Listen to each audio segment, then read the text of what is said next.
Hello and welcome to Interactive Distractions, episode number 489. Today I am here with Geoff Chorney. What up, guys? And Jason A. Striker. Yo, hello. And my name is Chris Riccio, and we are going to talk about some games, and we've got some news, and we're going to talk a little bit about the state of play. We are sans Travis today because he is not feeling well, and we're a little late this week because I have not been feeling well. So it's just been kind of all over the place, but we're going to try and make it up to you guys with a good show. So what's up, guys? Anything to report?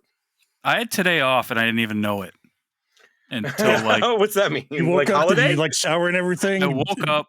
Well, I don't usually shower first thing in the morning because I work from home, so it's like I can kind of put it off. Who showers whenever. anymore? Exactly. Really? It's just like do I have to go to public. I don't know. I still shower every morning. Even when I'll still shower, but I don't do it first thing in the morning. I smell like a week and a half. Yeah, exactly. It's all right. Yeah, it's fine.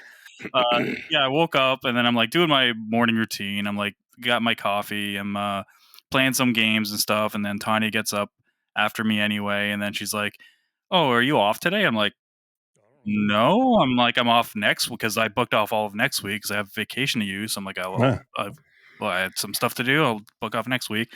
She's like, "No, don't banks and government have today off?" I'm like, check. I don't know. And she's like, "You don't know?"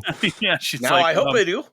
Yeah, and she's like, "Yeah, no." She's like, "I just looked it up, and all the branches and everything are closed." She's like, "Why don't you double check?" I'm like, well, if all the branches, if you can see that they're closed, I'm not going to bother or whatever. And then towards 9 o'clock, I'm like, okay, I'm not going to log in, but I'm going to go on our work app. That's like the messenger service thing. And like everybody was offline. I'm like, okay, It is an off day for us. So apparently it's a new statutory holiday that they put in place a couple of years ago. So it's not one that I'm used to having off. So I didn't even think about it. Nice. So what's the holiday called? It's to represent. So there was kind of like this big thing that was unearthed, unraveled, I guess, a few years ago with a bunch of Native Indian people were killed. And oh shit, yeah. I just read about this actually. Yeah. I forgot what it was called. There was like 55 or 150 like in a penitentiary or something. Yeah, like that? Basically, it's like kind of like a school kind of thing where they basically try to I guess have them conform to and all. It's terrible. And this is just one mass grave that they found, and they think there's way more. So it became a national thing. So they turned to I think it's called Truth and Reconciliation Day or something like that. So that's what it's about. So behind it is absolutely terrible. And this is for something like that, especially in Canada, a lot of people are like, what the fuck? But yeah, so that's the reasoning behind it. Why it's just government. You spent all banks. day reflecting on this, apparently. Yes, of course. I'm glad. Yeah, it's very, very bad, and I don't know why it would just be government and banks. They're usually the first to pave the way for days off. Yeah, exactly. So, but we'll see what happens. But yeah, so was not planning on having today off, but I did. And was I productive? No. Good. I cleaned up a little bit. I'm proud of you. Yeah. Other than that, I sat on my ass and didn't do much of anything. Yeah, so proud proud of you guys. Yeah, thanks. That's what matters. Jason, anything going on for you? New chair. Nice.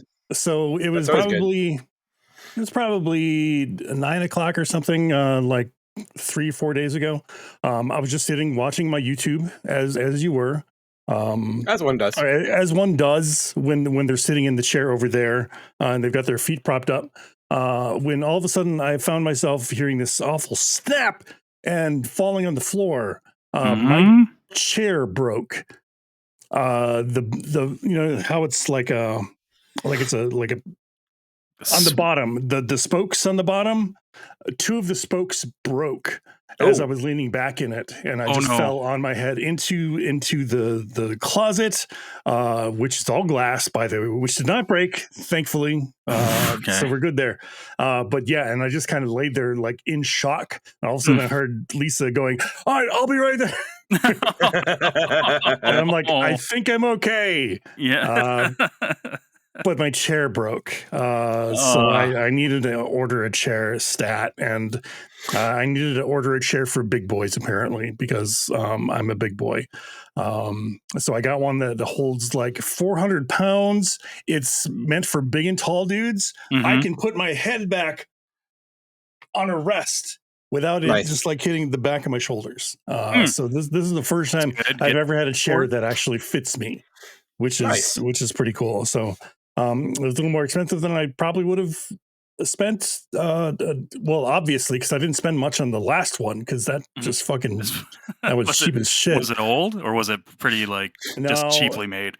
I had one that was serving me pretty well throughout like California and here, and it eventually broke, and I'm like, shit, I don't have the money for this because I don't have the money for this. So I got something that was super cheap. It was like $150 or something like that. So that did not last long, and here I am spending a little bit more and very happy in my chair. Very happy with my comfy chair. Nice. I feel cradled, and I have like room on the sides and everything. It's wow. This is fucking. There's so much room here for activities and stuff. Nice. This is great. How about Chris? What's up with you, dude? Oh man. So as I said, haven't been able to podcast the past few days because I've been sick. Yep. I'm still apparently getting over it. I haven't coughed all day, but now I'm coughing like crazy. So I'm going to try and make sure I mute the whole time. If you're watching the video, you've probably seen me do it a few times already. But I actually have this week off because we're doing cleanup around the house. And I ordered a dumpster. So we are doing major cleanup. Fun. Yeah, we're going to start getting rid of shit. So it's going to be physical copy of Concord. Yeah. God damn it, Geoff. Sorry. I saw someone list of like people are buying those and selling them for like $200. I'm like, oh my god. I guess like if you really want to be literally a fucking coaster, man. I don't get it. But we've got quite a few things that we just need to get rid of. So it's been a while coming, and we're gonna clean out the garage. That's gonna be the first thing, and then we're gonna clean up some things in the backyard. We're gonna get rid of our playset back there because the kids are too big for it. Yeah. So, incidentally, and also all the stuff that I've bought them the past couple of years. So, like the automatons, those are going. The only thing going that you guys got us is that beanbag. And unfortunately, it's because the cat pissed on it twice, and we cannot get it clean. Those things are so nice, though. I know, and the kids fucking loved it. Away. Yep. Yeah, it just like we tried, man. We tried like 3 times, and it just won't go away. Oh yeah. So we were very disappointed because it's big enough that the kids would actually sit together on it. And they would like it was almost like they were cuddling with each other. It was adorable. Well, I think that's what they did over at our place because we had one of those, and they like got into it. It's like, oh wow, those kids like it. Let's get them one. Yeah, and it was great for the first week or so, and then Kiawe said, nope, I don't like this thing twice. I got an update on my office. I told you guys that it flooded, right? Yep. Mm-hmm. Yep, still flooding. It's the hurricane came through and it's still pretty bad. So we actually our office building is pretty big, and they actually section it off and they call it like building A, B, and C. So where my team sits is in building C. Last week we went in, building C is what got hit with the flooding. So last week we had the business in town, and we went into the office for 3 days, and we just got into a conference room, and we just kind of squatted in a conference room for 3 days. And got a chance to see like some of the shit that was going on in the affected area. It's really bad. It's like, I don't think we're going back to that office for the rest of the year. It's just not happening. Damn. They literally said it was supposed to be October 1st, and then they said October 15th. And then the hurricane hit, and then the hurricane hit. I just don't think it's happening.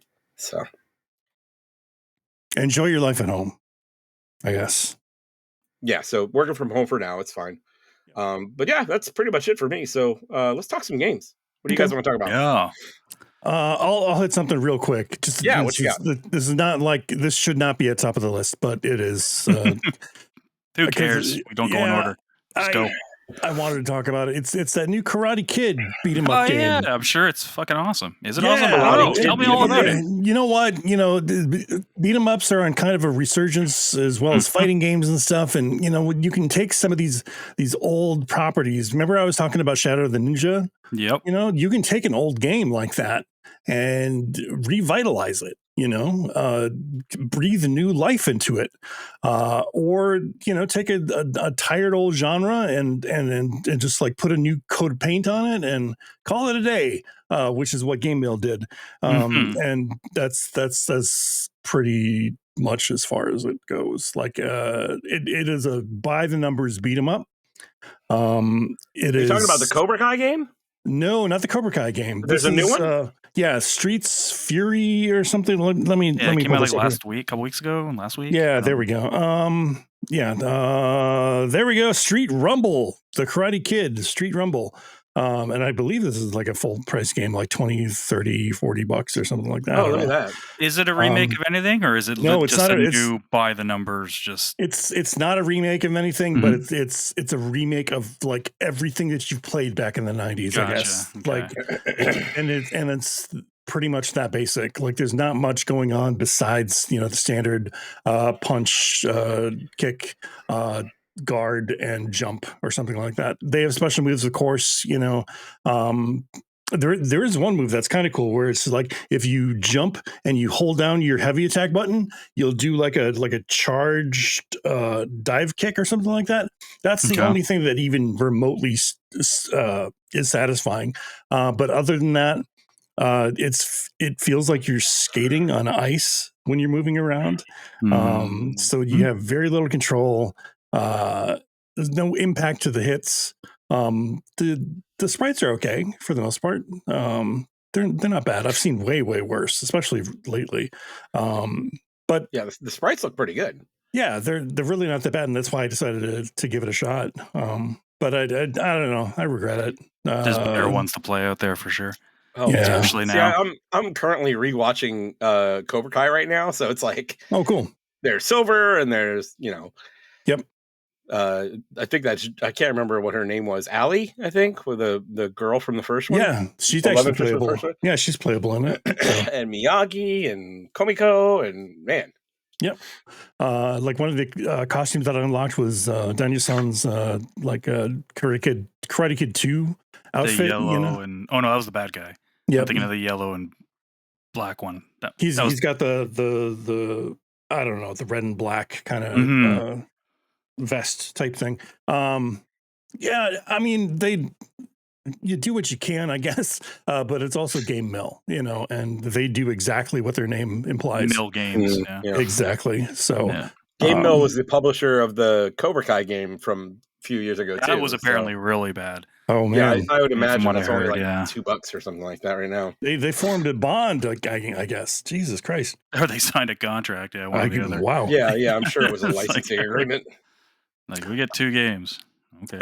But just to catch everybody up, like I'm just playing all their shit, and trying to find something that jives with me. So, like I'm still playing, Fortnite every now and again, and multiverses, and that's just part of it. But Street Fighter I've been playing an awful lot too because Terry Bogard came out, which was I thought was going to be the thing that like reignited the flame, and it flickered for a little bit. It flickered, and I was feeling pretty good about Terry Bogard.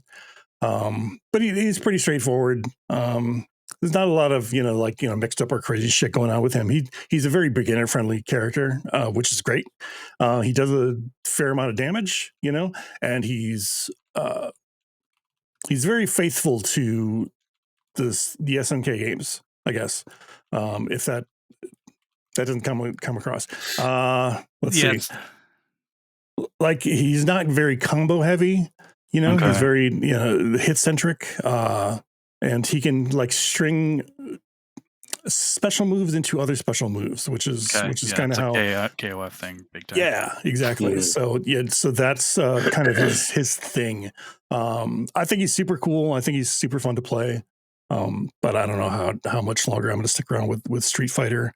Just because of Terry. We'll see if my fully ignites that flame. I have a feeling she might. Yeah. She might raise your attention for. Yeah, she might. Yeah, bring things to standard attention. So she might make your interest swell. It might grow and not necessarily show. So exactly. There you go. Mm-hmm. But that's it for me. Cool. All right, Geoff, what do you got? I got a lot of stuff. I'll keep it short. Some stuff I didn't play like too much, or it's just older stuff that I'm sure people don't want to hear about. One thing that I did jump into was the operations for Space Marine 2. Oh, yes, nice. Yeah, and Jason mentioned this in the Discord. Like, we should play like that game. The operations are great. Mm-hmm. They're co-op. It's no nonsense bullshit where there's nothing behind a paywall. You're not getting. Yep. There's different currencies in the way that once you level up to a certain amount using one currency, you just up the difficulty, and that gives you the next currency. So you're not like randomly finding stuff. It's just how the leveling up works, and how the upgrading the abilities and the weapons and stuff work. So it's just you're just playing these 6 operations over and over again. They're not like there's only 6. They're decent length, and a lot of the encounters are kind of random, like specifically what type of enemies or like kind of like sub bosses they'll throw at you, which is cool. But it's just fun. Just the fact that like, every time you're opening up something that's cool, whether it's a color, you can unlock so many colors to customize your Marine with your classes and stuff. And it's just a lot of fun. It's a breath of fresh air that you pay that for the game, and that's it. And I was worried it was going to be a games of service because they had a trailer and they were talking about it, how all that was going to work. And I was like, oh, fuck, this is going to be a games of service game. And they even announced kind of like, not a battle pass, but it was like a DLC pass, I guess you could buy. Like you can do with every game now. You pay the extra, you get like the first DLC when it comes out. Yeah, oh, sure, it did do that, but it's not. Yeah, you don't buy anything in the actual game. So it's been a lot of fun. And they just announced private lobbies as well, so you can actually. Yes. Oh, that's good. Because it was 3 to 4 people on a team. What is it? 3 people. Yeah, 3. You could invite 2, but then it'd like be open or something like that. Yes. Like anybody could join, but now it's like password protected or something. And I'm not sure how. I wasn't able to actually figure that out. So when I did play with another person, we still had a random person join. Right. Which is fine. It's not too like crazy, and it's not like a person you don't know. It's not super strategic, especially not at the earlier difficulty levels. But they apparently have added so you can private your lobby. So if you just want 2 people on a bot, you can do that. If you just want yourself and 2 bots, you can do that. Yep. Because I don't mind playing single player and having always people come in. I'm just kind of like, I just don't want to. Just the pressure of having other people there is like, I just want to go through this. I got to perform now. Oh, Jesus. Exactly. Like, son of a bitch. And they added a trial thing, which is cool, where it's basically like a training for each class, which I thought was, and it gives you rewards too. It gives you some of that currency and stuff to unlock some things. So it's worth doing. That's kind of cool if you want to get a good handle on how to use the different classes and stuff like that. Which is pretty awesome. But that game is awesome. It's so good. It's going to be up there on my game of the year list come the end of the year. Chris, do you have it? Sure. I have not picked it up yet. No. All right. We should do that. Think about it. Give it a shot. There's so many other games that I picked up. That's the problem. Yeah, I know, but how many games can you play with us, man? How many times are we going to play it? Stop it. I don't know. How many times are we going to play it? How many 4 is about right? Yeah. How much is it to go to a movie with? Like, how much is it to go to Buffalo Wild Wings? How about that, Chris? I mean, $80. I don't know. Because then it's like, $15-20 each. You and your family. Don't do anything with your family. My family? Oh, God, forget it. It's like, yeah, exactly. Like I would have a better time playing Space Marine than I would going to with Chris's family, or going to Buffalo Wild Wings with Chris's family. That's fair. I'm kidding. I'm kidding. Do you want me to make you some tea? Oh shit! She heard me. I would like to. I'm sorry, Crystal. Jason just wants some tea. Yep. No, my wonderful wife brought me a Mucinex. Oh, nice. She heard you. A Mucinex? Mucinex. Mucinex. The hell's that? Is that like an antihistamine? Oh shit! It's a cough medicine, essentially. Oh. You don't have those commercials up in Canada? The Mucinex guy? He's this big, like green globule. Yeah, the big green glob of mucus that it destroys. No, I don't think so. And he's like, I'm cool living here, and your sinuses, mascots down here in America. I love it. And then all of a sudden they take the Mucinex, and he's like, no. Sounds great. Yeah. Quality mascots. Hopefully it works for you. Yeah, hopefully it was.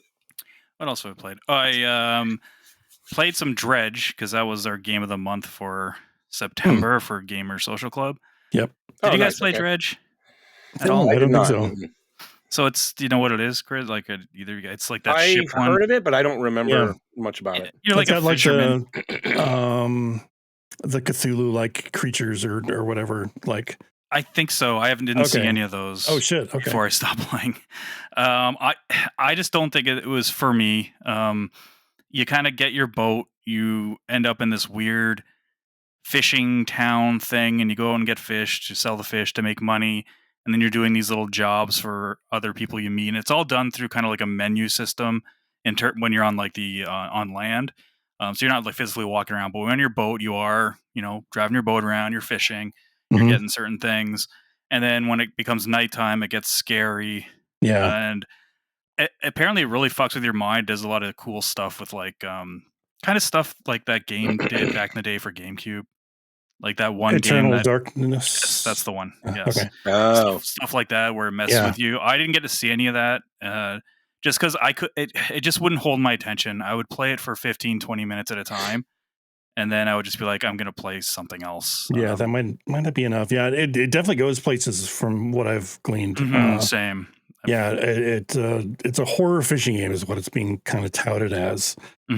So there's eventually you start running into like these huge fucking Cthulhu like monsters and shit like that. So it is supposed to invoke this feeling of dread as you're out on this boat or whatever. So it seems kind of cool, but. As Geoff said, it takes a little investment, I guess. I think so, yeah. And there was just other stuff I was wanting to play, or I'd just be like, I feel like playing this instead. So I might go back to it. We'll see. Just this time of year, it's really hard, especially now. Like it's just going to get worse from here on out for new stuff. But yeah, it seemed pretty cool. The one game I'll talk. I think there's two others that I played too, but I think Chris is going to talk about them, so I'll save that for when he speaks on these. But Shattered Space came out today, so I played that for a little bit, and that's the Starfield expansion. Oh, gotcha. Yeah, like the big story-based one that's contained on one planet sort of thing. So it's kind of like supposed to have more of like a Skyrim Fallout feel, where it's just a bunch of stuff on one planet. I haven't played much, and that's also touted as being like a horror type theme too, and it definitely is creepy. I did the first mission where you go onto a space station, and there are these phantom type beings, and some of them are hostile, some of them aren't. There's bodies flying everywhere, just floating around in non-gravity and or anti-gravity. And you're going to the House of Varun. If anyone who's played the base game, that is one of the factions that you can't join, but Andrasia, she's one of the main characters you can have as a companion. She's from there. So it takes place on their home planet. So I'm looking forward to that. I have not played too much, though. I played that very first mission throughout that space station. That's kind of like it kind of had a little bit of an Event Horizon feel, sort of. But neat. Not as dark. Yeah, like it wasn't like bloody and gory at that point yet. Just the feeling of like going around this place and anti-gravity, and it's like kind of creepy and dark, and there's like that movie's good. I love that fucking movie. It's a good movie. It's a good movie. I haven't watched it in a long time, but it's been a while. Yeah, I remember liking it. So that's probably gonna get most of my time this next week. But yeah, other than that, the other two games, that's pretty much it. Let me just check. Or Chris, you can take it away while I look at my list, because I think I might have missed something. Take it. So Baldur's Gate 3. We finished our multiplayer game, so our four player game is complete. We got to the end, and I have questions like what ending. Yeah. You have what question for what? As far as like what ending you guys ended up with. Okay. Yeah. We did. So there's a big choice you have to make.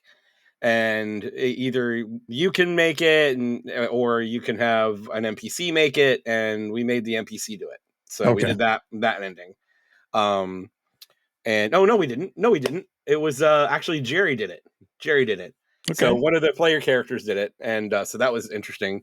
And we did get a chance to pull in. So one of the big things at the end of the game, I'm not going to go into any details, but let's just say make a lot of friends in the game while you're playing. Because there's a big party at the end, and it's pretty cool. And but yeah, we got to pull in some fun characters at the end, and it was a good time. I still think that Larian should have put in the ability to have another party member just accompany you, even if they weren't a part of battle or anything like that. Just having them there to be a part of whatever story missions that you were doing would have been a huge improvement. Because there was so much that we missed out on. I think I told you guys that Shadowheart left my party, right?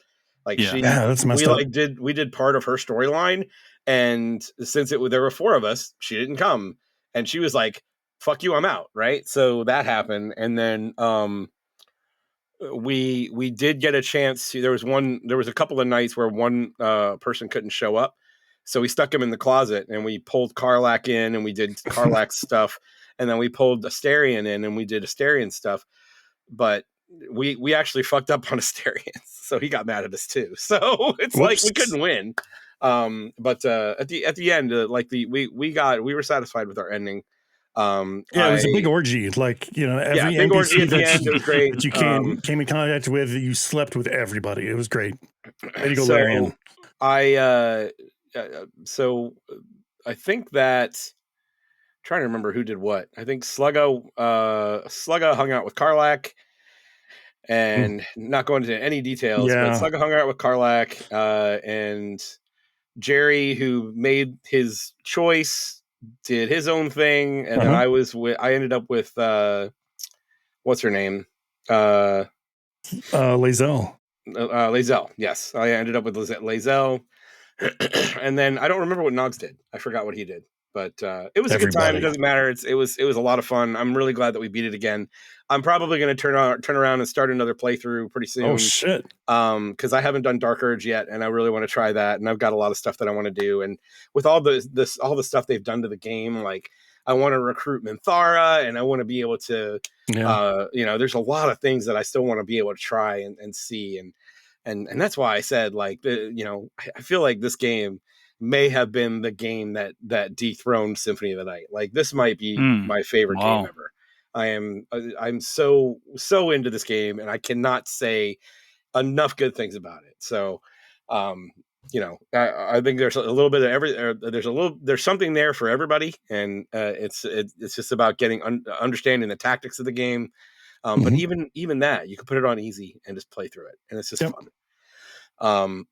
Let's see what else. More Outlaws, making progress there.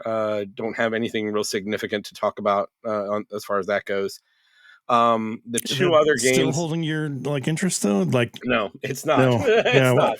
Something else comes along, and it's like, oh, something else. All right, and then once I beat something else, I go back, and it's like, something else, and that's happened now with 3 games. And it was first it was Astrobot, and then it was Yars, and now it's Zelda. So let's talk about Zelda.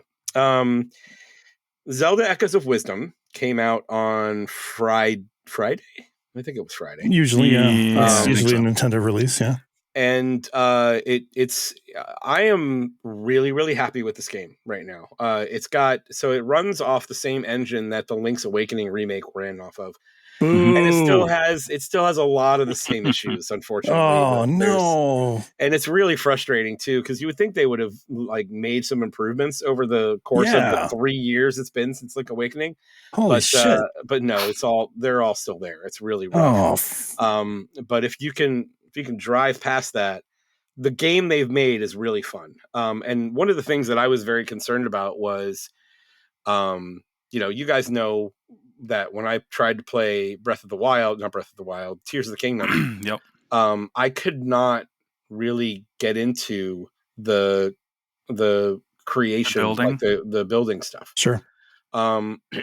Echoes, Zelda gets this power where she can essentially grab an echo of certain things.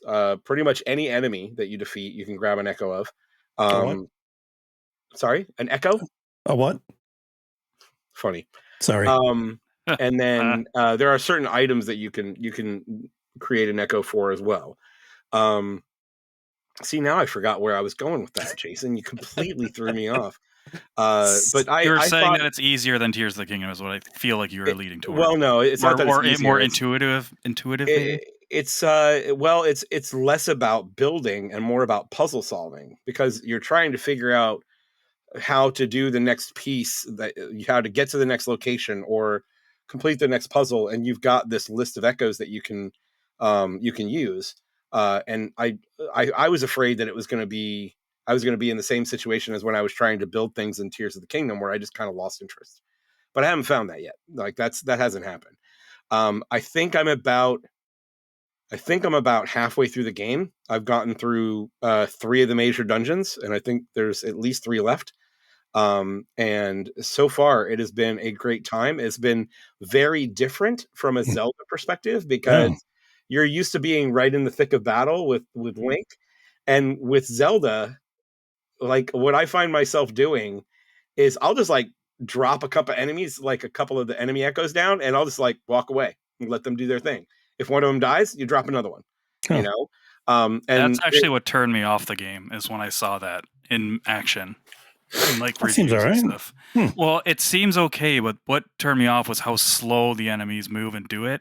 Like when you're like a necromancer or something like that in like Diablo, it happens so quickly. But just watching some, like, it just looked like some of these little battles should have been over very quickly. And I'm just like, oh, that would get, I don't know. Is it take a while for some of them? Does it get tiring?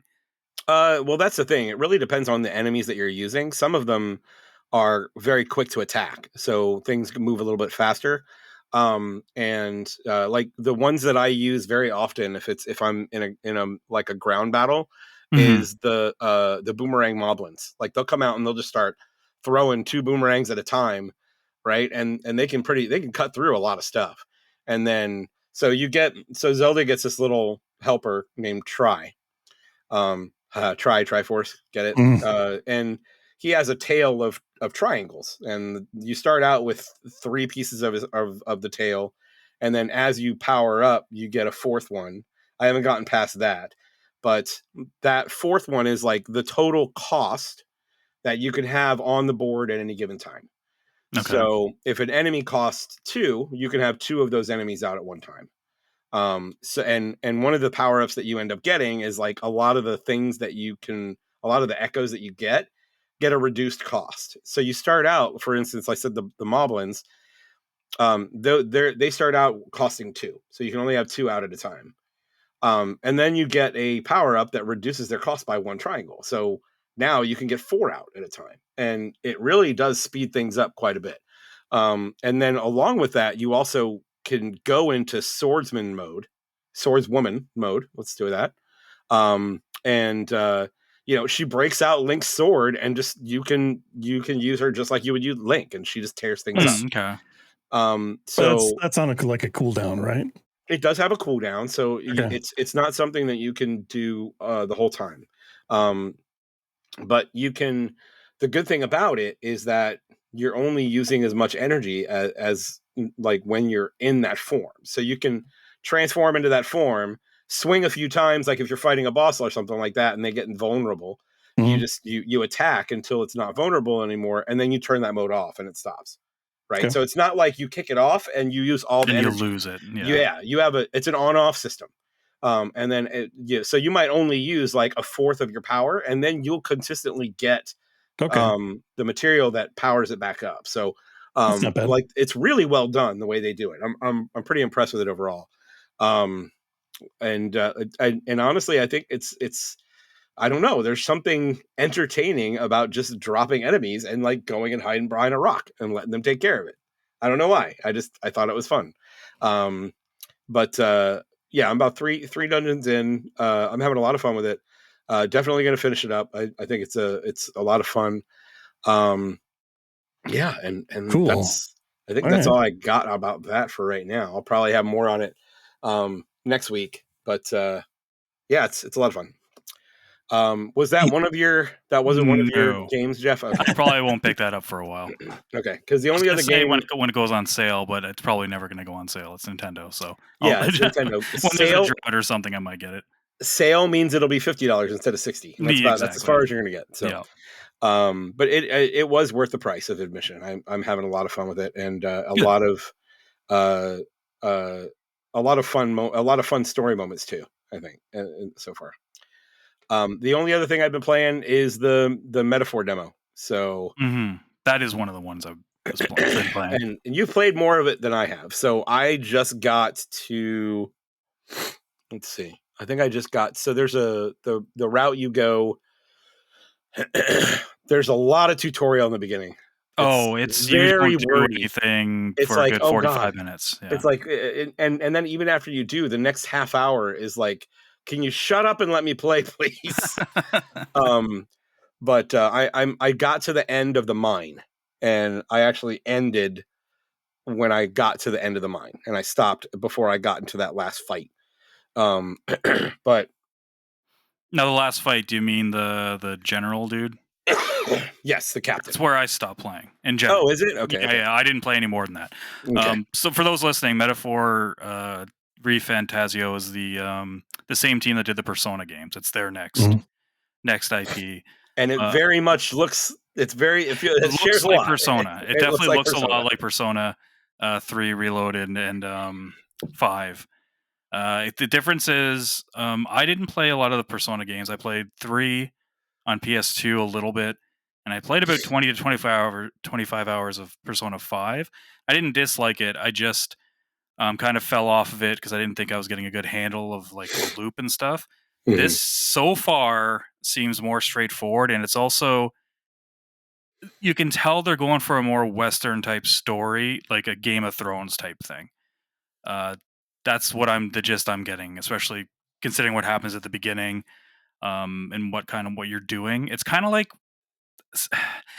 what Square did with Final Fantasy 16 in terms of like the maturity and just like tone. The tone of it. It definitely feels more tone Western. Of the story is it's more fantasy. It's they even refer to it as being a fantasy, and in this world, fantasy is not really a thing. Like it's nothing. The characters don't really believe in it, and like fictional books is not really much of a thing. They kind of make reference to that too. And also they make reference to humans as being really evil, and the humans that you fight in this, aren't humans. They're monsters basically. Yeah. The first boss you fight, they literally say it's a human. You're not going to survive a human, and it's a grotesque looking thing, and it's with like big wings and like blade legs, and like it's crazy. It's like very much Persona. It's very Persona. Yes, it is very much Persona. Like if someone said this is Persona 6, I dig it. Okay, yeah, exactly.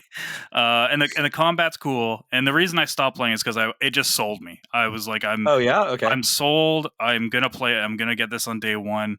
I don't want to play the rest of the demo because the demo is apparently like 5-6 hours long. Like it could be pretty long, and with Shattered Space, and there's something else I'm playing too. I don't want to play this, get through the demo, and then go back to it in like a week and a half, or it's almost 2 weeks now, and then have to be like, what are the buttons? Yeah, forget. Yeah. So I'm just gonna like start over again when it comes out. But that's when it sold me, and also it does a really cool thing when you're fighting enemies that are lower level. Yes, it's real time action. It's like a character action type style where you're hitting the button to slash and stuff. And then if the enemy is stronger, it'll get a prompt saying squad battle, which you hit Y or triangle, and then it goes into the turn-based stuff. And then at the turn-based stuff, so far it's very much Persona. Like it's very similar to Persona. And that's what sold me on it. I'm like, okay, cool, because I don't like doing turn-based stuff when it's like little like enemies that I know I can like get through in 2 seconds. So they giving you that option is pretty awesome. I was like, okay, nice, I like this. Yeah, I thought it was well implemented too, because Like honestly, the first time I ended up with control of my character, the first thing I wanted to do was go fight something. I don't know if you did this, but I went over and fought something, and in 2 hits I was dead. Oh, So I was I like, know exactly what you're talking about. Yeah, yeah, there's like these giant fucking worms come out of the ground, yes, and I'm like, yeah, oh wow, they're starting. They're apparently yeah, the easy enemies are huge. No, I walked up and I swung, and it was like I'm dead. yeah, So like the first area, you're literally just supposed to avoid contact with all of the enemies and just get through the area. But when they finally get to the point where they're explaining the combat and stuff like that, they and I won't say it's character action because it's not. There's not like combos. It's like I you got to know. slash Yeah, buttons. I meant like real time action. It's action. Yeah, it's action. But you go up and you slash it, and if you don't get hit by the enemy and you land enough hits to break its barrier, you get to go into squad mode with the enemy stunned, and you actually gain an advantage of the battle. And like it's just really well executed. And it wasn't until like the second area where I realized that you could just go up to the lower, like they explain it out to you, but there's a button that you can I think it's either R2 or L2. I think it's L2. And it kind of will give you this vision that shows if enemies are like low level Oh, or it's a L2. medium. It's like low level or same level or too high level. Or if you've never fought them, they'll just be like gray, right? And if you see a bunch of blue enemies, you're just going to run up to them and you're going to swing and they're going to die when you swing at them. So it saves so much time because you're not going into a turn-based battle against a bunch of fodder, exactly. So, it really streamlines the entire combat of this type of JRPG. So very, very well executed. Very happy with that. I have not decided if I'm going to buy it yet or not. I'm going to try and finish up the demo. So far, like I'm kind of intrigued about where they're going with the story, which actually surprises me a little bit. But yeah, like I'm feeling the wrath towards this, towards these people at this point already. Yeah, you want to, like remember when we talked to, and it's great that you point out Final Fantasy 16 because you guys remember how I said I felt at the end of the demo for Final Fantasy 16. I was like, I have to buy this game because I need that bitch to die, right? And I feel like that's where this is gonna go. I feel like I'm gonna get to the end of this demo, and I'm like, oh, that motherfucker's got to die. And I'm going to need to buy the game for that reason. So I could have sworn this was Game Pass too, but I don't. Now I'm thinking it might not be. I could have sworn it was because it was shown off at the Xbox showcase. I have to go back and see the original one because now I'm thinking it might not be because I haven't seen anything about Game Pass on it yet. But I'm still going to buy it either way. But I was kind of expecting that. But I don't think it is. So there might be others out there too because I've seen other people think it was coming to Game Pass, but I can't find anything to confirm that it actually is. Cool. I want to check it out. Yeah, I'm not sure. Yeah, it's good stuff, man. Check out the demo. It's a lot of fun. It's cool. It does. My only complaint is I do think it looks dated. It does. Yeah. I mean, early PS4. Yeah, like I don't even think it looks as good as Persona 5 from what I remember. I'd have to go back to Persona 5. Wow. And it does do some things very well. Like I feel like they do a really good job of quickly integrating like anime flash sequences. Yes. Like one of the things that it does is like you'll get a flash of the main character's face when you begin a battle. And depending on how the battle starts, his face will be different. But it's from like the anime screen that you're seeing. And it's mostly voice acted, not fully, but there's a lot more than you'd expect, I think, from that type of game. Very anime-ish cutscenes, and but yeah, it's a lot of anime cutscenes. Yeah, it's very. I'm surprised. This game was not even on my radar. I downloaded it just because Geoff said that it was good. Like he explained a little bit of it, and I was like, oh, that sounds really interesting. So. I downloaded it last night, and the fucking demo is like 24 gigs or something like that. Yeah, it's 50, dude. For PS5 it was 24. Oh, really? Okay, I think it was 50 on Xbox. So I thought it was like, that's just the whole game, and because it's the beginning of the game, it's the prologue for people who are interested, and it does continue on Yeah, keeps your save. You can carry your save over. Yeah. But yeah, really, really impressed. Really impressed. Yeah, it's cool. That's it for me though. Jeff, what was the other game for you? The other game I played a bit of was a Plucky Squire. Right. I forgot about Plucky Squire. Yeah, okay. I played some of that again too. Okay, cool. Yeah, so I booted that up, and that game's just fun. It's a good turn your brain off. Just kind of, I don't even know what to do. It's like I guess not as Zelda. Like it's kind of Zelda-like in a way. It's kind of Zelda. Yeah, it's kind of like that. I like the effect of going from the 2D to the 3D world and stuff. It's really cool. One of my worries is it is very easy, very easy. But that's fine. It's like that's the only reason why it's not holding me for long play sessions. But I'm sticking with it so far, so I'm enjoying it.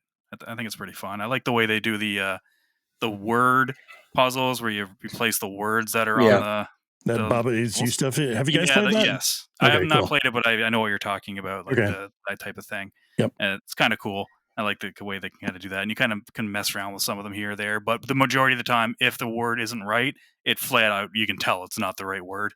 Yeah. And it's pretty easy to find the one that's supposed to go there. But it's kind of cool. I like it. And it's actually pretty damn funny at parts, actually, too. The way the writing in it's pretty fun. I like the one where there's Mini Beard. And what the main beard calls in Mini Beard just goes, yo. I thought that was really funny. Yo. But yeah, it's cute. It's cool. I want to say that I like that it's a turn your brain off kind of game, but it's too wordy to turn your brain off. Like I feel like you do have to read you get through you get through a screen and then there's talk, and you get through another screen and there's more talk, and it's like just put me in an area where I can play the game, especially early. Early on it's pretty bad. Yeah. And I mean, I just said the same thing about Metaphor. I was going to say Metaphor is the exact same thing. Yeah, Metaphor's the same thing. Yeah, I feel like that's like a Japanese develop. I don't know if Plucky Squire is Japanese. I'm not too sure, but I feel a lot of Japanese developers do that, where you'll see a cutscene. But like you read a bunch and it gives you control and you walk forward like 5 steps and then it's like boom right into another thing. It's like, why did you just let me control that? Like, what was the point of that? But yeah. Jason, have you finished that game yet or not? No, I have not. Okay, still pretty early. Yeah, I'm just wondering if like the amount of talk in the game, like I didn't want to use the word wordy because it's a word puzzle game and it was kind of a pun that shouldn't have been, but I wanted to I wanted to calm down on the talk and just let me play some because it's so much fun to see how you can interact with the world and like jumping in and out of 2D and 3D. Like that's so much fun. I feel like every time they bring in some story, it's interrupting my fun. It's like, let me just have fun with the game. So I threw this on Twitter and I never thought, like I was playing this game, like what else would this work with? And I never thought I'd want a new Comic Zone game, but I think a Comic Zone game like this would be amazing. Like good side-scrolling combat. You're going through like the panels of the comic, but then it goes into 3D, like character action style through some of it. Oh, that would just be so good. Comic Zone is a game that did not get the respect it deserved. No, because it was so fucking hard, man. That game was so hard. Yeah. I don't think I ever got past like the 3rd level in that game. I don't think I did either. Yeah. I don't remember. I have not played it in Comic Zone. You don't think Comic Zone is good? No, dude, I love it. I love it. I think, I don't think it played very well. Maybe could be why it could have played better, sure, but like that type of game today would be amazing. It's cool concept for sure. Yeah, I dig that. I'm sorry. You can totally not like it. Yeah, and like I said, like the control could be why it was really hard. Like I honestly don't even remember why it was that hard. I just remember it being really fucking hard. And it could be one of those games where you go back and you're like, and it's just like this control is like absolute dog shit for all I know. But. Well, I think the biggest issue with Comic Zone, it's like I actually played it again only a few years ago, and like it's. I feel like you as a player character fighting are at such a disadvantage against the majority of the enemies that are on the screen. Like it's hard because they overpower the enemies in a lot of cases. Yeah, it's that's what it feels like. Yeah. I get it. I get it. And falling to your death is a pain in the ass. I hate that. So there you go. Awesome. But cool. Anything else, Geoff? No, I do not think so.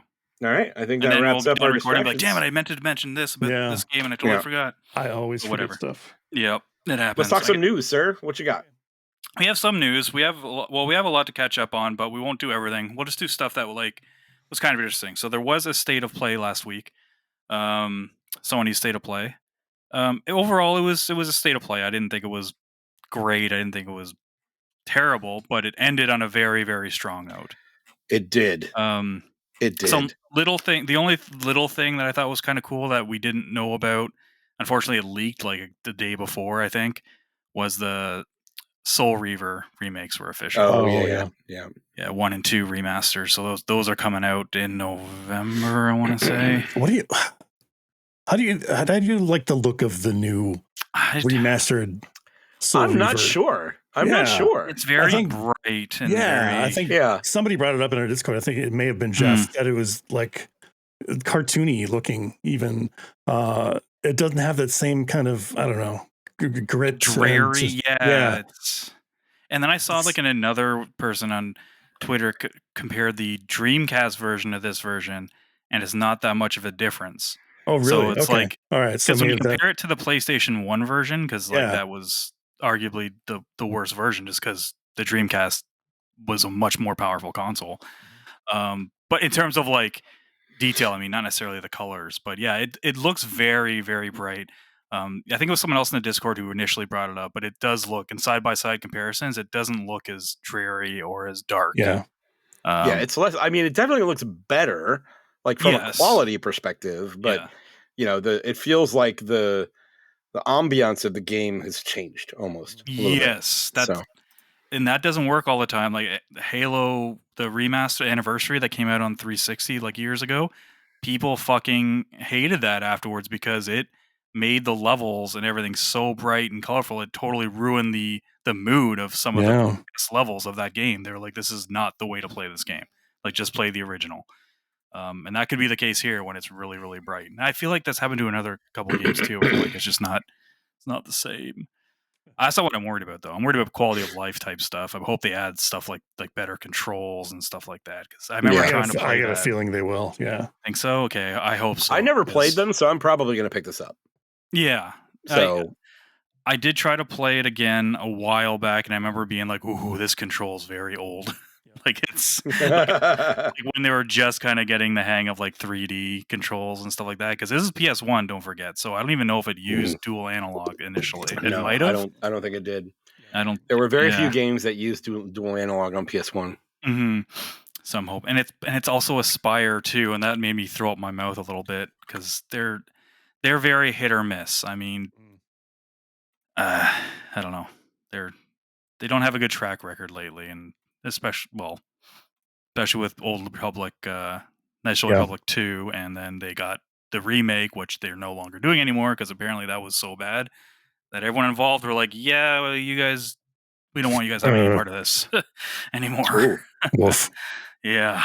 So anyway, but before we get to how they ended it, anything else you guys see that was kind of cool? Yes. Okay. They announced the Lunar collection. I'm totally getting that again. Seriously, I will absolutely buy the Lunar Remaster collection again. I'm so excited. These are standard traditional anime-based Japanese RPGs, but they were so much fun and a lot of fun to play. So I'm absolutely all over them. I still have my copies on both Sega CD and on PS1. Yep. What about PSP? Do you have the PSP one? Do I have the PSP one? I don't know. You got to get that. I'd have to go look. I'm just saying. There is also a Lunar game on DS called Dragon Song, and it's ass. Yeah. I do have it, but it's ass. Do you think that'd still hold up? Do I think it'll still hold up? Yes, I do. I hear people saying that they've gone to it recently and they're like, this is great. I love this. And so, I would think that. I think, especially with the PlayStation ones that added a little bit of quality of life stuff. They reduced the size of the overworld map so that it was quicker to get from place to place. They did a lot of stuff on the PS1. They did change a bit of the story from time to time. Sure. But But it was overall it was a good upgrade. I remember that in Sylphied were the two selling points that made me want to get a Sega CD back in the day because I was so jealous of Final Fantasy 3. Sylphied. Lunar was super formative to me because that was one of the first few games that I experienced that had like recorded dialogue. And this had like fucking full on voiceovers and like songs and shit, and it was a big deal to me playing that on the Sega CD. Lunar on Sega CD is what started it all for me when it came to working designs. Yeah. So for those that might be new to the show or don't know this about me, I was very much a Working Designs fanboy. I have every game they ever published, all the way back to Turbo. So they published like 6 games on TurboGrafx. I went back and got all those. I got all 4 games they had on Sega CD, and then pretty much everything they made forward. I got, and it all started with Lunar. And so Lunar, and then I picked up Lunar. Right after I picked up Lunar, I went and got Vi. Vi was not nearly as good as Lunar, but it was still fun. They did Popful Mail, which is a very crazy, like over the top, charming little like action RPG. And then Eternal Blue came out, and I was completely sold on. So pretty much everything they ever put out, I bought, even the things that weren't that good. You just like the punching puppets that came packaged in. The punching puppets, yes, the punching puppet was a big thing. They also were like the highest of quality when it came to packaging. Like they did these crazy they were collector's editions. Collector's editions were collector's editions. Exactly. Like if you just look at like the instruction manual of like the Sega CD games, like they're like full on embossed and like full color and just very like gorgeous. And then they would do things like on Saturn, like Dragon Force on Saturn had like 6 different CD faces. Like you never knew which one you were going to get, right? So yeah, they were great. I was all over it. So yeah. So there's something interesting that I found out. Well, that I noticed, I should say. So between the Sega CD and the PlayStation version, obviously, the songs changed, right? Yes, they did. And that was, due to losing the rights because Vic, copyrighted that shit. Anyway, so in the trailer for this new remastered edition, they used the old song, the old boat song. And I don't know what that means. I don't know if they actually got that fucking shit or if they it was just an oversight. I think it's an oversight. I think it's got to be an oversight. But yeah, it was jarring to say the least to hear the old music. With the and that's in the new trailer, I guess. That's awesome. Yeah. Yeah. But yeah, I mean, in reality, if you're a JRPG fan and you haven't played the Lunar games, you should probably pick this up and play them. They're fun. Required playing. Excuse me. Anything else on? Was there anything else Jason wanted to talk about something that they showed more of. Oh, I thought you were gonna. I thought you were gonna mention Monster Hunter. Yeah, Monster Hunter actually. So that's Monster Hunter Wilds is what was shown quite a bit more than what they showed at Summer Games Fest. The new trailers were spectacular, but they were also shown at like 30 frames per second, which was kind of deflating, I guess, and worrisome because like all the everything that they've released, except for this one thing, was shown like 30 frames per second, and then they've released the requirements for PC version, and it was like really, really steep shit, and so like a lot of people were worried. But then they did a live stream that showed the game being played at 60 frames per second on the PlayStation version, on the base. Base PlayStation 5 version. Yeah. And it was definitely a performance mode, like it was a little blurry and whatnot. And unfortunately they were using a weird capture card. I think anyway, that like not saturated, but like desaturated things. It was like in a log format. So like it was probably a high end video captured thing. Because usually you would take that footage in a log format and then change it in post so it looked really, really good. But I think that they were, capturing it with that capture card and only getting that kind of desaturated footage, and they weren't able to change it and post it. Anyway, it looked like shit. So I don't think I don't think that was the intent, because I've seen other footage where it looks way better. But I just don't want anybody to go back and say, "Oh, but that's in 60 frames per second. Let me go check it out," and then it just looks fucking nasty. Like not that. But yeah, I have high hopes for that game. I think it's going to be amazing. Let's fucking go. Monster Hunter. That's something we're definitely going to play together, right? This is such a cool time to be in. Seriously, like the golden age of fighting games, and Monster Hunter is fucking mainstream. This is nuts. I know. Love it. It took how long for Monster Hunter to get mainstream? Like too long. Too long, man. Too long. Lunar's getting remastered. Lunar's getting remastered.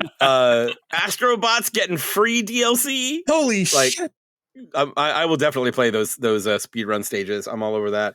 And then I'm really curious to see what they're going to do with the Stellar Blade and Nier Automata stuff. Like I will very much go back to Stellar Blade for that, for sure. So, yep. Oh yeah, there's that tie-in. That's right. Yeah. So I'm curious it's more than just the skin. Yes, but I'm hoping it is. That's all I need. And then, of course, they ended the show with finally Sucker Punch's follow-up to Ghost of Tsushima with the Ghost of Yote. Sorry. Hey, Chris is very excited. I've been asking for this for like 2 years. Well, I'm so excited, man. I'm so excited. It's supposed to be coming out next year, hopefully. Fingers crossed. You never know these days. But I thought it looked really good. It looked cool. Yeah. Hopefully I'll have the first one beat by the time this one comes out. And not that it really matters. It's not a direct sequel, so it doesn't really, I don't have to, but yeah, it's like an in the same universe sequel, because it takes place like what, on like Earth? 200-300 years in the future, in a different area of Japan. So and she has the opportunity to dual wield, and you get to use rifles. Like what? Like I don't know, man. It looks like a lot of fun though. I'm excited. Like Ghost of Tsushima is easily one of my favorite PlayStation franchises now. Like I've played through it twice, and I could easily probably go back and play through it again. But yeah, Ghost of Yotai, I'm all over it. So yeah, that looks cool. Great. All right, good stuff. What else we got? Well, maybe it made too much of a good impression because Ubisoft had some shit happening before TGS and after TGS. They pulled out of TGS 2 days before TGS happened. So there was that. And then they canceled all the preview events, which were supposed to take place a week after TGS. And the game was supposed to come out in November. And then they ended up delaying the game till February 12th, 2025. Oh, this is the new Assassin's Creed? It is, yes. Assassin's Creed Shadows. Yes. Oh, Shadows. Okay. So that's the one that takes place in Japan. Has had some controversy here or there from people from two camps. There's the camp that just they want to put controversy on everything, whatever. But then the thing that happened before TGS was, and this is where I think there is some credibility here, where some of the criticism is getting to them now, and they're like, we have to do something because clearly Japanese players are not happy with it. They're either not happy with the game or the way that Ubisoft's going with promoting the game. Because one thing they showed just before TGS was a thing that was going to come with the collector's edition, which was the two characters, which I can't remember their name, and they're on one of those Japanese gates that is only half of it. I don't know what it's called. I can't remember, but what it is there is actually only one of these gates in Japan, and it's in Nagasaki. And the reason it's there is because when the bomb went off, it destroyed it, but it was still standing. But they keep it like that as a reminder of what happened. And this is supposed to take place hundreds of years before World War II even happened. Sure. So this gate wouldn't even exist. And because Ubisoft was all about, we have people, experts, going through like historians doing this stuff, they know what they're talking about or whatever. And then they do something like this. And it's like, what type of experts do you have? That would, like, people are like, if you're Japanese and you know the history, you would never make this mistake. You wouldn't make a mistake of putting it anywhere in marketing for the game, and you definitely wouldn't have made one of like having this as something that's like, hey, isn't this cool? Because it's not them looking at it as like, this is cool. It is that seems like literally a symbol of the city being destroyed and a reminder. That is a very big deal. I get that. I don't know if it's enough to cancel like a bunch of events and the like pull out of TGS. Like it, can't they just like issue an apology? Say, hey, we kind of screwed this up. It's not going to be in the main game. Like you'd think so, yeah. Yeah, I don't know, like Metal Gear Solid 2 or something like that had like the Twin Towers in the trailers or whatever, and then they took it out and then in later versions. So I don't know.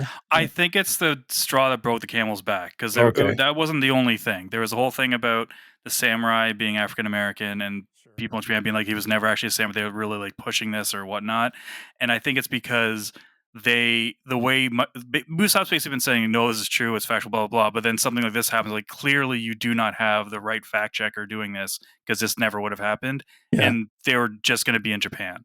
So they probably thought, okay, this is not going to go well. Oh, okay. So we're pulling out of that. In terms of delaying it, I don't think they're going to make any crazy changes to the game. They might remove stuff like that, but I think it might have something to do with why they're delaying it. They're saying it's for polish and all that kind of stuff, which any game that's delayed is going to have polish. That I think goes without saying. I just find it really weird how all these things happen in a row and then they delay it to the next year just for polish. And they are destroying, like their stock tanked, and then their investors are now are asking for an internal investigation to be done on the studio. Yeah, they basically want them to clear house because they're like, this is it's too much of a spotlight on them, too much bad shit's going on. Then they had the whole Star Wars stuff happen with people coming out and saying certain things about the studio and how things were developing that game that didn't seem too awesome. So they're in a bad spot right now. So who knows what's going to happen with them as a company in the next year or even less. Someone going to buy them? They're just going to clear house and go super cut down on budgets? Who knows? I don't know. I'm not an analyst. Someone should look at this and be like, what the fuck's happening? You guys want to buy Ubisoft? I mean, no. I think that card house like falls. I don't think it's like strong enough to just gut it a little bit and still think that the bones are good. Yeah, we'll see. No, I don't think so either. Yeah. Well, we'll find out. Other than that, did you guys try to get your anniversary PlayStation 5 anniversary stuff? I didn't. Last week? I did not. I was able to finally. Okay, let's talk about this. This is a discussion that these limited edition consoles don't help anyone out but scalpers. Nope, you're right.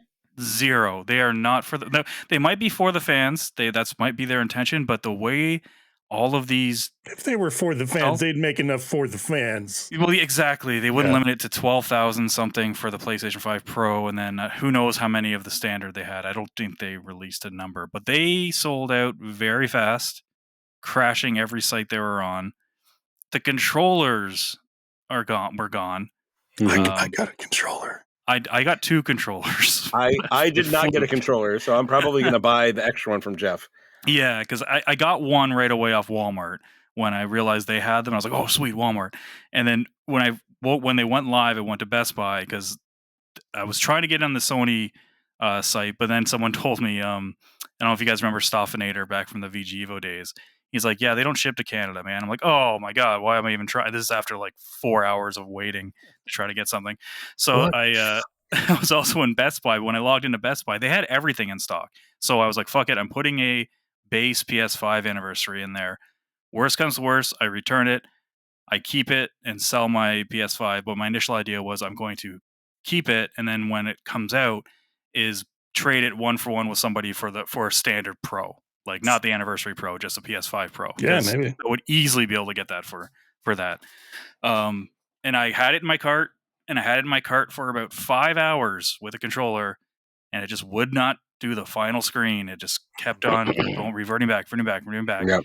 And eventually I got a notice saying something's been removed from your cart. And I'm like, it's probably the console. You think? Yeah. Yep. And then it was the console. Then eventually it was like, you have nothing in your cart. I'm like, well, don't even have the controller now, but at least I got the one from Walmart. And like 4 hours later, I got a confirmation email from Best Buy being like, oh, your controller was pre-ordered. So I should be having two. So I did give Chris first dibs. So depending on if they go back in stock or whatever happens, Chris, that's your first right of refusal. I was super annoyed because so I was on direct.playstation and I was kind of waiting, and I didn't expect it to be there, but it was one of those things where it's like, you know what?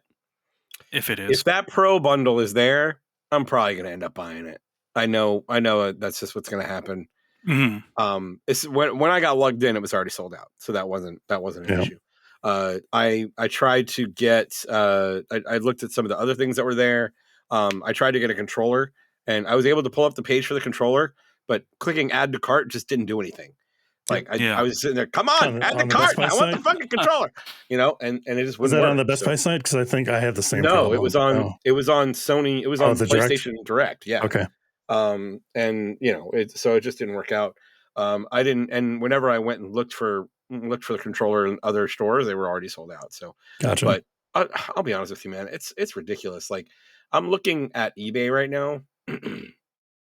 What are the controllers going for? Like $200? Well, I'm looking at the Pro. There's a Pro up for $5,800, and it's got 29 bids. Like, people are bidding on it. I know. That's the thing. Like, I don't get it. We can give shit to scalpers, but it's not just on the scalpers. It's on the people who buy it, because that's why the scalpers do it. Yeah. And I've seen a lot of people, because the standard Pro did sell out, I think, in the States for the first day, but like the next day, everyone got new stock in, and they haven't sold out. And everyone's like, "Well, there's a standard Pro on here for $2,650, and it's got 74 bids." And what are you doing? And you can still buy them. That's the thing. And then people are like, "Well, this will teach them to not do this." It doesn't teach scalpers shit. Scalpers can pre-order whatever the hell they want, and then they just need to return it. Like, everyone's like, they're stuck with all these consoles that they paid for, and they'll have to sell it like a discount. I'm like, no. They'll just return them. They'll just return them. Yeah. I don't know. It bugs me. The console, sure, if you want it, but the fact that all of us spent so much time, we all just wanted the controller. I remember that we're just like, that's all we really want is a controller. A fucking accessory was that limited. Like, it's so aggravating.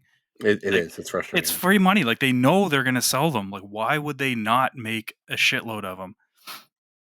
Because it creates FOMO. Yeah, I know. But what good is FOMO when you make a limited amount and then not everyone can get one? Then you're not selling anymore. You're just it's not to make money. It's to like increase like love for the brand. Essentially. Oh, yeah, I guess there's that too. Yeah, is gross. Like they're not going to make a shit ton of them to make money. I think. And I'll be honest with you guys. I honestly think that part of this is all to bring attention away from the standard price, the price of the standard Pro. The Pro.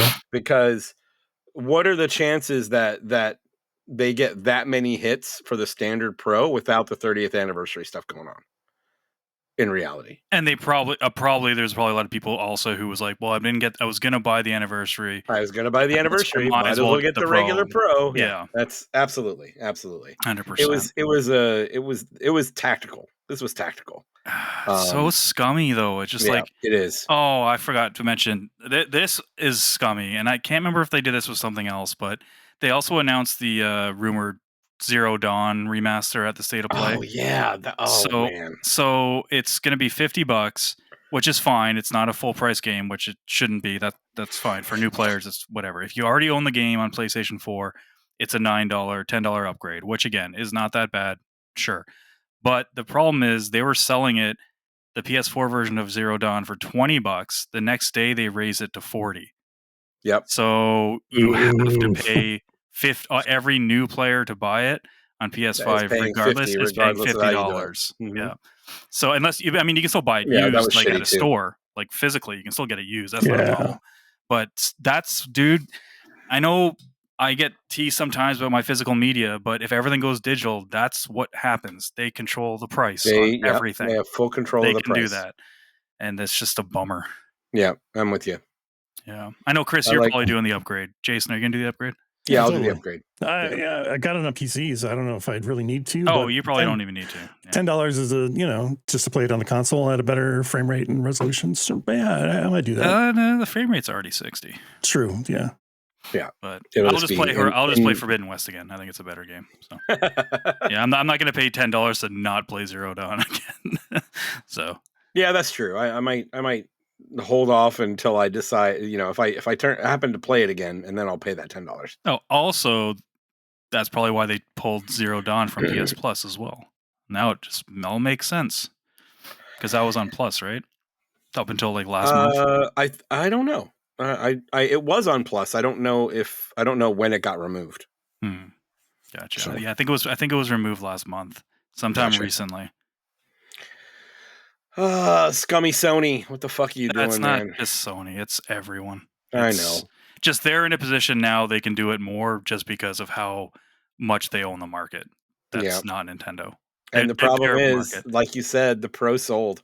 So it didn't sell. Bought it. No, I don't think people still bought it. People still bought it. I don't think it's going to sell. Yeah, it's not going to sell as much as the PS4 Pro did. No, I mean, of course it's going to sell. It's not going to sell zero. I don't think anyone thought it was going to sell zero. Yeah, I think you can still go and get one. You're still going to be able to get one, no problem. Yeah, yeah. It's not like it's like the anniversary edition where it's sold out in seconds. Yeah, no, yeah. You're still able to pre-order one. Yeah, it's not going to be crazy. The less people who buy that thing for $700, the better. Yep. I'm just throwing that out there. Agreed. But that seems to be everything, I think. Unless there was something this week that I missed, but it is only Monday. We are recording this on Monday, so. Yep. Yes. Yeah. So unusual week, but yes. Cool. Well, I think that's a show then, guys. Okay. What do you think? All right. Yeah, I think so. Yeah. And because of that, we want to thank you for listening. And if you enjoyed the show, please tell a few friends about us. Like, subscribe, and leave a comment. All those things help us out, and we truly appreciate it. We love interacting with the community, so please interact with us. We appreciate that. Check out our link tree at interactivedistractions.com. That will lead you to our Patreon, where you can, again, interact with us more, because we are trying to be interactive. Funny how that works. And then if you want to support us, it will also give you a link to our Patreon, and we appreciate all of our patrons. Discord the first time, just to clear that up. Did I not say Discord? You did Patreon twice. Oh, did I? Oh, okay. Yeah. I was like, we don't really interact. Patreon, yeah. The first one should have been Discord. Yeah. I'm sorry. No I worries. apologize. Scummy Riccio. I know, Scummy Riccio. That guy sucks. Until next time, my name is Chris. I'm Jason. I'm Geoff. Play your games, and we'll talk to you next time.